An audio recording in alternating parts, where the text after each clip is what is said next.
Hello, everyone, and inside today's episode of Locked On Canadiens, Cole Caufield, Nick Suzuki, Kirby Dach, Kaiden Guhle, Juraj Slafkovsky, all very good.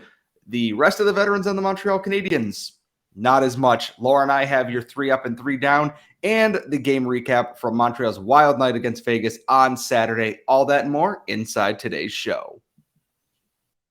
Locked On Canadiens, your daily podcast on the Montreal Canadiens. Part of the Locked On Podcast Network, your team every day.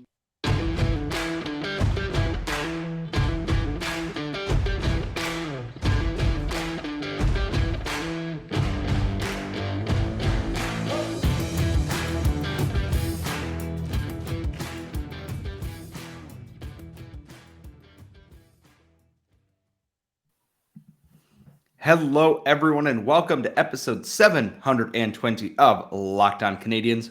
We are your daily Montreal Canadiens podcast, and we are free and available wherever you get your podcasts, or if you are seeing our shining faces on YouTube, thank you for subscribing. Make sure you ring the bell, because when you do, you get notified anytime we go live, which is usually me eating something disgusting and horrible, and whenever we post a new video. I am one of your hosts. I am Scott Matla. This is the last time this week that you will see the two of us here, and I'm joined by my co-host, the Active Stick, who's preparing for another jet-setting trendy vacation. But don't worry, she's leaving the show in my caffeinated but capable hands. Laura, Saturday night was fun. They lost, but it was fun, was it not? It was wild. That game had pretty much everything in it. Good, bad, ugly, you name it. It is definitely... It's one of those games where you don't get disappointed, because you're walking away from it going, what even just happened? I mean, like, the Vegas Golden Knights look like a good team in spite of their best offseason efforts. They look like a fantastic team. As much as, the rest of us have wanted to watch their downfall, the rumors of their demise have been greatly exaggerated. At the same time, you've got a Canadiens team that is scrappy and feisty. It has some talent. It has some effort. There were obviously some low points in the game, and I know we're going to get into that in our 3 down. But I thought the game was fun. I mean, it was entertaining.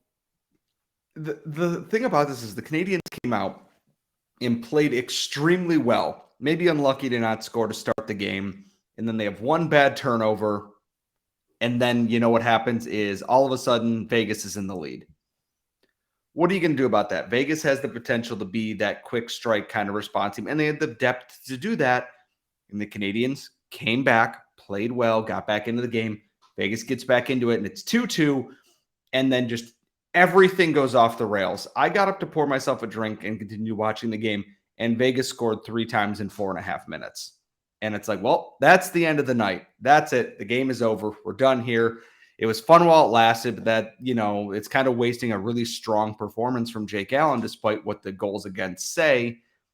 And then, yeah, that save percentage was very, very sad. I looked at it and I was like, this does not match how he played. No, without Jake Allen, it's like a 4-0 game very early in this. It's a completely different contest. And then Josh Anderson does something very stupid, and we will touch on that in our down segment, but he blasts Alex Pietrangelo from behind, gets ejected, should be getting a call from the Department of Player Safety. We talked about this on Game Over Montreal. We don't actually know if that's going to happen or not, because it's the Department of Player Safety, and they are at best inconsistent. So he should be probably suspended at least a game for that hit. It was dangerous and stupid. Montreal ended up with a power play out of it. Nick Suzuki scores. That was one of the weird quirks of that game, was that Montreal ended up with a power play, a 4-on-3 power play, and then Nick Suzuki immediately scores. And the thing is, the refs got that call right. They didn't screw anything up in there, because of all the extra penalties Vegas took trying to assault Josh Anderson afterwards. They got the call right. And then Vegas had a 3-minute power play after that. And then, Montreal's still hanging around. Kaiden Guhle with a just perfect diagonal leading pass right into Juraj Slafkovsky's wheelhouse. He blasts one by Adin Hill, 3rd goal of the year, and it's 6-4. And that's how the game ended, despite a good push at the end. It was good. It was real bad. And then it was okay. We saw all the things we want out of a Canadiens loss this year. Nick Suzuki on the score sheet, Cole Caufield on the score sheet, Kirby Dach on the score sheet, Juraj Slafkovsky on the score sheet, Kaiden Guhle on the score sheet. the young guys played well, and the vets are kind of where this game got away from them. Joel Edmundson had a rough night. Josh Anderson had a very rough night. We're hoping to see more from them going forward, but as far as losses go, it's about as good of one you could have asked for if you're the Montreal Canadiens. I would absolutely agree with that. And I know we're going to get a little bit into the veterans in our 3 down, but I want to spend a little bit of time on that. I wonder if it's one of those things. I know let's remove Joel Edmundson out of the equation for now, but all the other guys, right? They haven't really made an impact in this game, or when they did, it wasn't great. We can say David Savard, things like that. And we don't want to scapegoat the same people over and over again. But I wonder if it's one of those things where even to like a really low and subtle extent, like subconsciously, knowing that you're not part of this team's future, it gives you that not sure where you fit in today kind of play. And, a lot of them know that they're on their way out. A lot of them know that they could very well be traded tomorrow, if not in this off season, or, some of them have ending contracts that they're going to walk away. So my question here is, I wonder if that is having an impact, because I do know that Martin St. Louis had a great impact on a lot of these players as soon as he came in. But at some point, things settle, right? At some point, this brand new coach that you respect and you admire, like the stuff that he says stops sounding as brilliant and just sound like a routine coaching exercise, right? There's that as well. And then you watch the team pour all this development into, somebody like Juraj Slafkovsky. We talked about it on Game Overs. Like when he's not playing, he's practicing, right? With the skills coach or whatever. They're putting in that time and that money and that energy. And the fact that this team is like not expected to contend, I really wonder. I don't think it's a motivation thing as much as it's unclear where you fit into the picture kind of thing.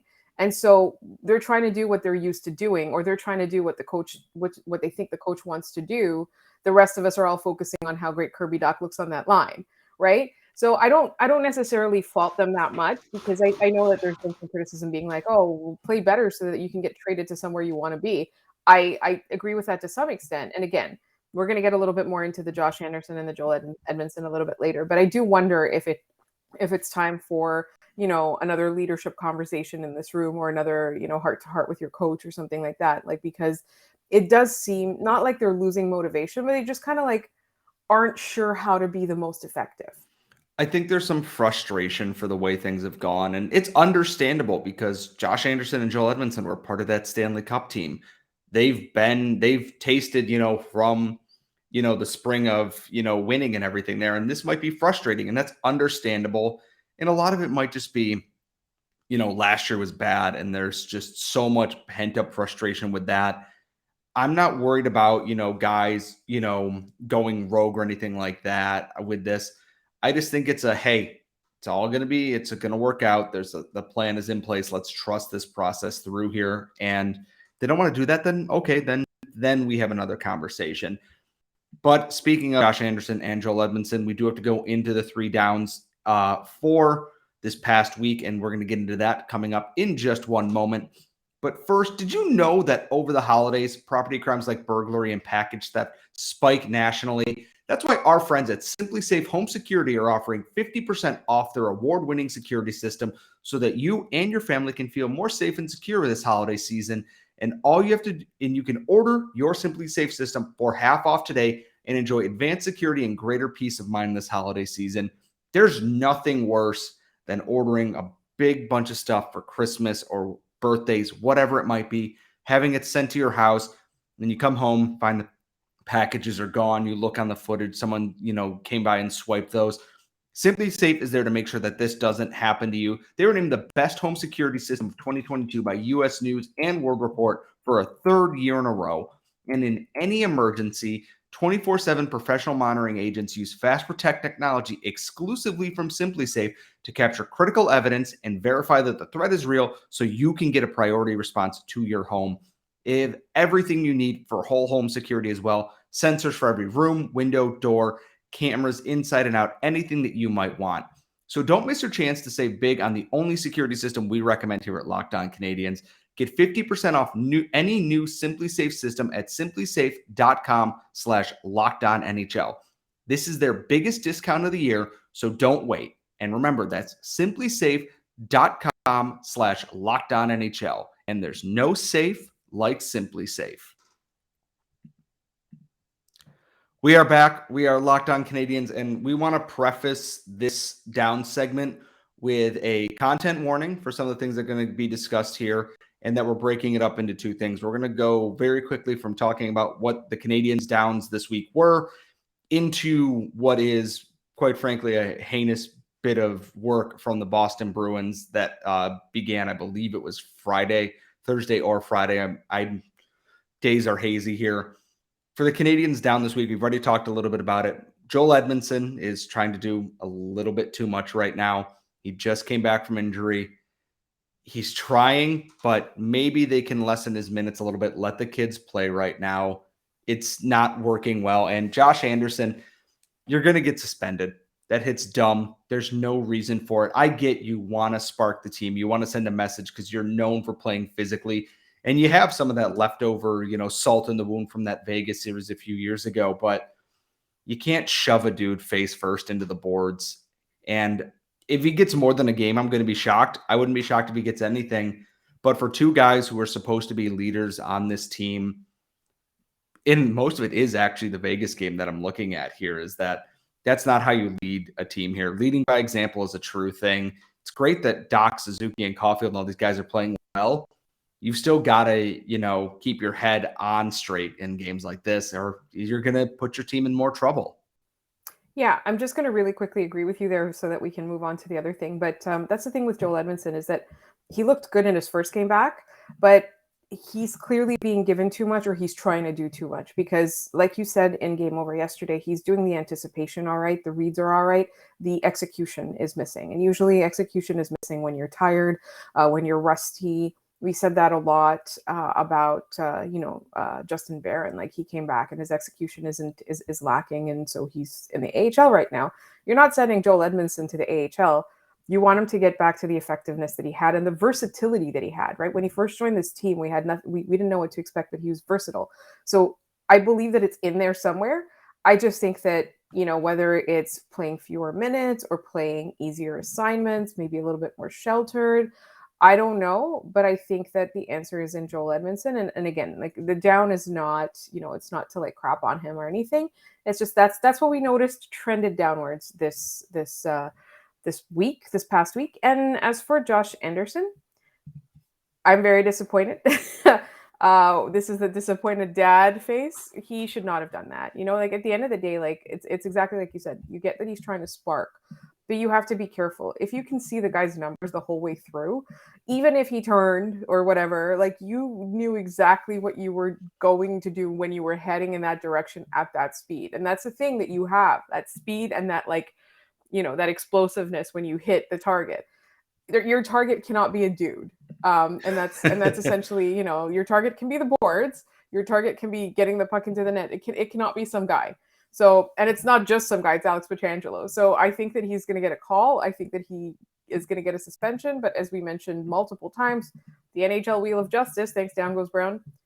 You never know what's going to happen. All right, now on to the content, which requires a trigger warning. Yes. So there is, to preface all of this, there is it's not even a hint of, the entire thing that we're going to discuss here is based around both racial and ableist bullying by one Mitchell Miller, who, despite having his draft pick renounced by the Arizona Coyotes, I believe this was 2 or 3 years ago, his rights were renounced after more of this story came to light, which was already known beforehand, but no one really picked up on it until the actual draft itself happened.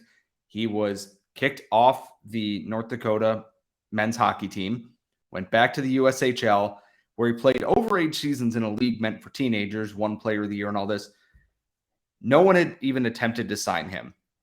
And then on Friday, the Boston Bruins announced they'd signed him to a full entry-level contract with max performance bonuses and the max AHL salary that a rookie can have, which led many people to say that the Bruins were not the only team in on this player. So this is not us casting high and mighty judgment on trying to, like, this wouldn't happen to our team. It has happened to the Canadiens, and this is not a gloating point for any of this. it's so disrespectful and gross to do something like this. A player who has shown no remorse for what he did, where he bullied a mentally challenged classmate racially, did horrible things that I just, quite frankly, am not going to describe on this podcast. All of it is out there on Twitter and in the world, has not shown any remorse for this. And it's so bad that the Bruins leadership core, guys like Brad Marchand and Patrice Bergeron, Nick Foligno, veterans of the NHL, when they were asked about this by the GM, went, why would you even do this? And then they went out and did it anyways. And now there's this whole fight between the NHL, the NHLPA that I cannot wade into because I don't know who actually has jurisdiction to say they can sign this deal, they can't sign this deal. Signing it at all as the Boston Bruins, a team that was 10-1 going into the game on Saturday against Toronto. Best team in the NHL, having a real last dance renaissance kind of season for Patrice Bergeron and David Krejci and all these other guys. And they went, we've got to sign this guy because other teams might sign him first. That's not a reason for this. It's gross. It's disgusting. And it spits on everything the Bruins have attempted to do and build as a culture in their locker room. Hate them on the ice, we do. But off the ice in their locker room, Zdeno Chara, Patrice Bergeron, Brad Marchand, and them have done a lot to actually make that an environment of, inclusivity and everything for people in hockey. And this just, it spits in the face of everything that they're supposed to stand for. It's gross, it's offensive, and it's another day of the NHL being, so far behind the times on everything. There's a few things that bother me when people talk about this story. The very first one is when people say we don't know the whole story. We're hearing from the victim's mother, and we're hearing that there were other people involved in this bullying. We're hearing that there are other people that tortured her son, and those people showed remorse. Whatever actions they took, the mother forgave them, right? Like, there is forgiveness there. So clearly there's a difference between Mitchell Miller and these other perpetrators. So we don't know the whole story, but if the whole story is that he made amends, then I'm sure that he would have found and been given forgiveness if he truly showed remorse and took responsibility, right? So what we're hearing from him is he doesn't seem to grasp the enormity of his actions. He, and apparently his parents, now I haven't read it, but Andrew and Scott yesterday on Game Over Montreal pointed out to me, is that his parents have been behaving like their son is the victim, not the perpetrator. And so we're hearing enough to know that he has not shown remorse, or he seems to think that it's just about, the optics, so that he reached out the night before the signing to apologize on Instagram. I mean, honestly, like, are you insane? And then the other thing that bothers me is when people say you haven't made mistakes in your life before, you must be perfect. I mean, I'm not perfect, and neither are you, Scott.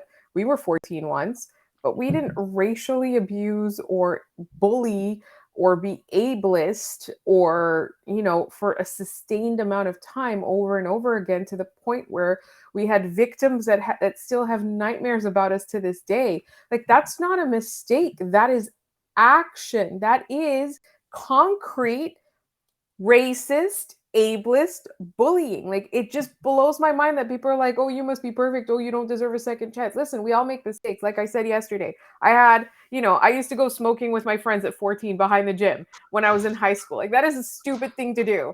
But those are my mistakes, right? Like, my mistakes aren't, and the details are so horrifying. I believe it was Katie Strang, if I'm not mistaken, or Craig Morgan back in the day on The Athletic. The details were laid out in that story.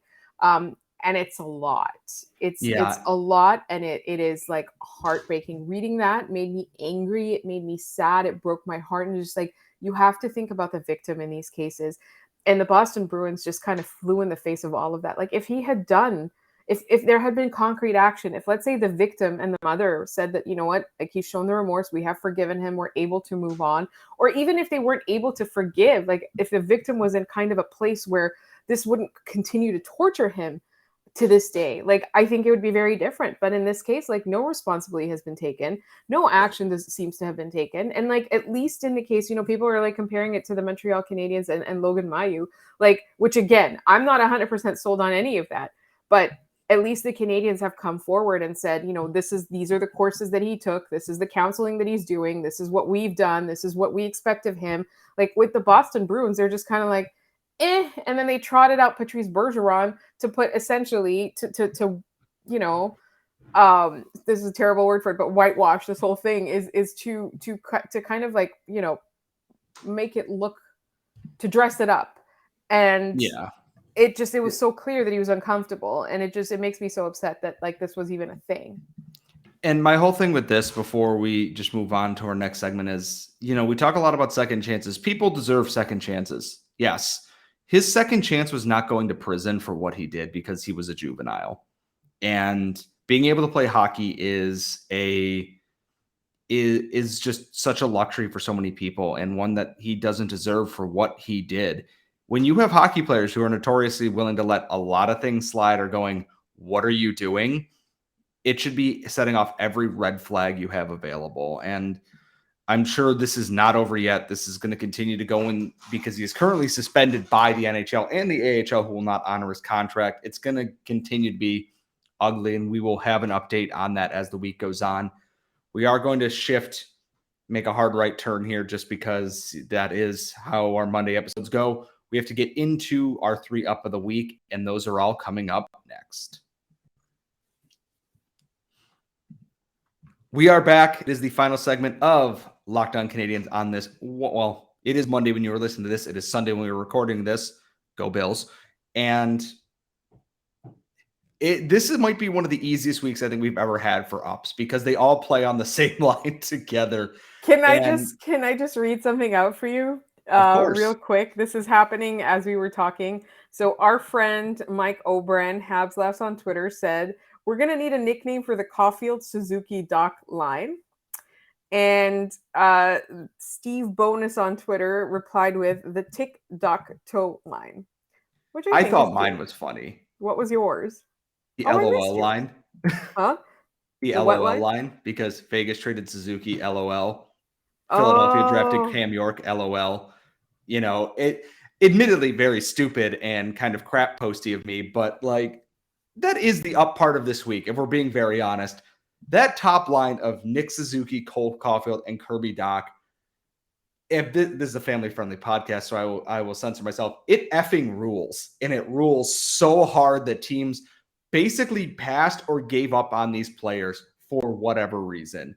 Like Nick Suzuki, team captain, will he be able to, handle the pressure? 9th worst contract in the NHL, playing over a point per game. Cole Caufield, 8 goals to start the season, continuing to make us wonder what the hell Dominic Ducharme did to him. Kirby Dach, cast aside by the Chicago Blackhawks. He might be a center, but he's fitted on that wing on the top line. His vision and playmaking has been incredible. Just what's not to love about, whatever we're calling the Canadiens top line at this point? It's like, I'm very smug about this whole thing. And I didn't do anything to get to bring it about. It was all Kent Hughes, or also Mark Bergevin. We do have to give him credit. I find that Cole Caufield, every single time he plays, I'm like, why not 40 goals a season? Why not? Like, why did we say he couldn't? Like, really, why did we say he couldn't? Why did we say he was not good enough? Eventually, he's going to get there. Like, look at the way he's playing, right? He's not even entered his prime. He's still a baby. He's still on his first contract.